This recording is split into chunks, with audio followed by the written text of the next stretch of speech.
இப்போ நம்ம வீடியோவில் என்ன பார்க்க போகிறோன்னா, ஒரு வாரத்துக்கு முன்னாடி நம்ம பச்சரிசி வடகம் போட்டிருப்போம். அது நான் ஒரு வாரம் கழித்து அது எப்படி இருக்குன்னு நான் உங்களுக்கு வீடியோ அப்லோட் பண்ணுறேன்னு சொல்லியிருக்கேன். பார்க்காதவங்கள அந்த வீடியோவில் நான் வந்து லிங்க் கொடுத்துருப்பேன், அதுக்குள்ளே போய் செக் பண்ணி பாருங்கள். அவ்வளோதாங்க. இதெல்லாமே நல்லா காஞ்சதுக்கப்புறம் எப்படி இருக்குது, எப்படி சூப்பராக பொரிச்சிருக்கோமா, வடகம் நல்லா வந்திருக்கான்னு தான் நம்ம பார்க்க போகிறோம். வாங்க வீடியோக்குள்ளே போகலாம்.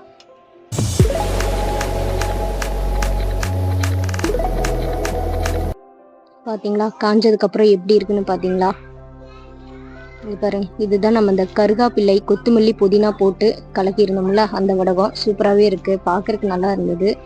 இது நம்ம மஞ்சத்தூள்லாம் போட்டு கலக்கின அந்த வடகம். அடுத்தது வந்து நம்ம ஜவ்வரிசி வீடியோ போட்டிருப்போம் இல்லைங்களா, அது அந்த வடகம் தான், அது வெள்ளை கலரில் இருக்கிறது.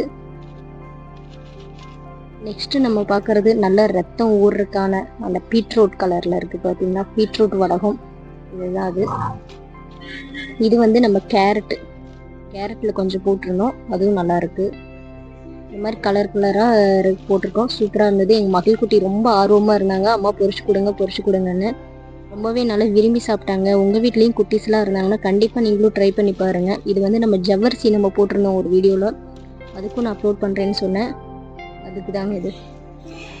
வாங்க, எண்ணெய் காஞ்சிருச்சு, நம்ம போடலாம்.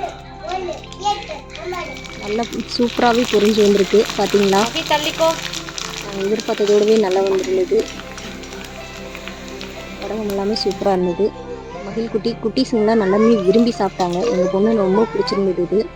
இது வந்து நம்ம ஜவ்வரிசி வடகங்க. போட்ட மயத்தில் எப்படி வெள்ளை வெள்ளையேன்னு நல்லா வந்துருச்சு. அவ்வளோதாங்க. பிடிச்சிருந்துச்சா சப்ஸ்கிரைப் பண்ணுங்கள், ஷேர் பண்ணுங்கள், லைக் பண்ணுங்கள். நன்றி, வணக்கம்.